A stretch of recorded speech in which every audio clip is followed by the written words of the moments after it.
practitioner, you know that the key to realizing these improvements is to get out there and do process observation. But one of the problems with this, as we were doing our consulting work, is we noticed that it took a lot of time and effort to go and capture information. We were either writing it down on a clipboard, or we were going out and using Excel spreadsheets to capture the information we needed to start realizing these improvements. And so we were out there trying to help people eliminate waste from their processes, and we inherently had a lot of waste in the processes we were actually using. So the whole idea was to develop a tool that would take a lot of the heavy lifting away from process observation. So I'd just like to give you a quick demonstration of how the tool works. We're going to use an example where we taped a process associated with a pizza shop. And one of the problems they're having trouble with is meeting demand, especially during lunch. And so the owner of the store asked us to come in and identify what's going on in the process and see if there was any opportunities to help take some waste out of the process. So we have a video that we shot, and I'll go ahead and start it, and it'll show how the software works. So we initiate the video, and you can see this gentleman who makes the pizzas isn't actually making a lot of pizza right now. You can take a look at the activity that he's doing right here, and I'm just going to pause the video when this portion of the activity starts. And I'm going to come in and I'm going to look at the various codes that best describe what he's doing. So if I take a look at this, you'll notice that he was spending his time walking there. So I'm going to click on that code and I'm going to describe what the process step was. In this case, it was walk to the fridge. And I'll say save. And the way the software works is it takes that piece of the work content and it creates a video clip showing what was actually done and the particular category. So you can see we've got 11 seconds of walking in this process so far. I'm going to reinitiate the video, and then there was another activity. He was handling the material. So I'm going to type in grab tray of dough and say save. And you'll see we've now taken that clip of work out of the work stream. I'm going to continue the process, and now you will notice he's going to spend some time walking back to his work area. So once he completes this walking step, I'm going to pause the video. I'm going to label that as walking again and say walk to corn meal station.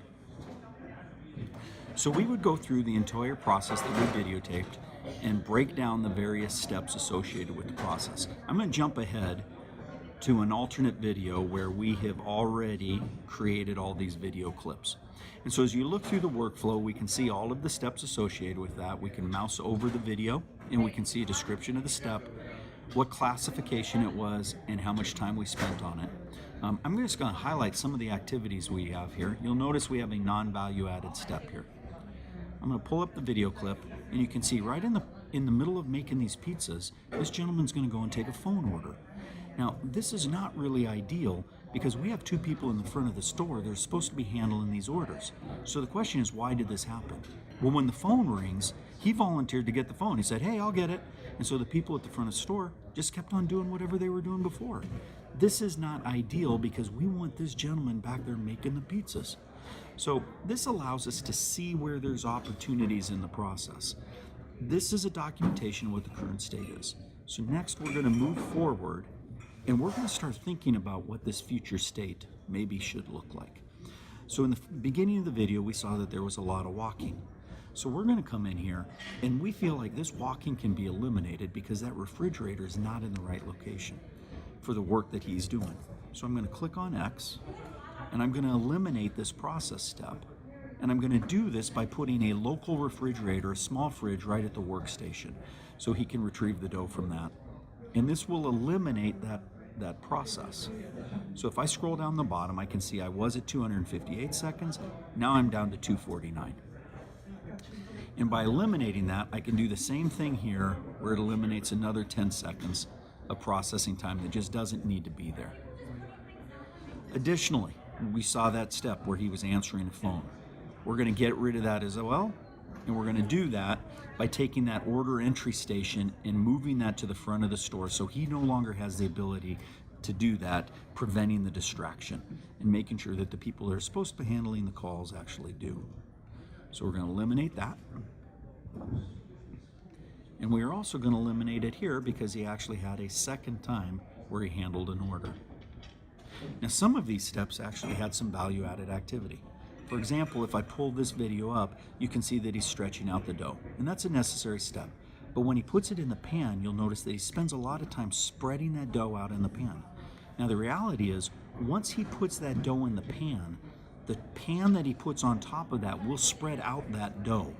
So there's a lot of over-processing that's going on here that just doesn't need to be done. So in this case, instead of eliminating that step, we're going to click on F, and we're going to put in a future time here, where it's a value-added activity, but we can do it faster. And so that new time, when we did the analysis, we could knock that down to 51 seconds. So I'm going to save that, and we're going to move into the summary. Now the summary will show me exactly what we've been able to do on this. By just taking out a lot of the walking and non-value-added activity, we've been able to take 35% of that processing time out of the process. Down below, we can see a table that shows all of the steps, what the current time is to do it, and the future times. And we can click here and collapse this down to our standard work based on the future state that we identified.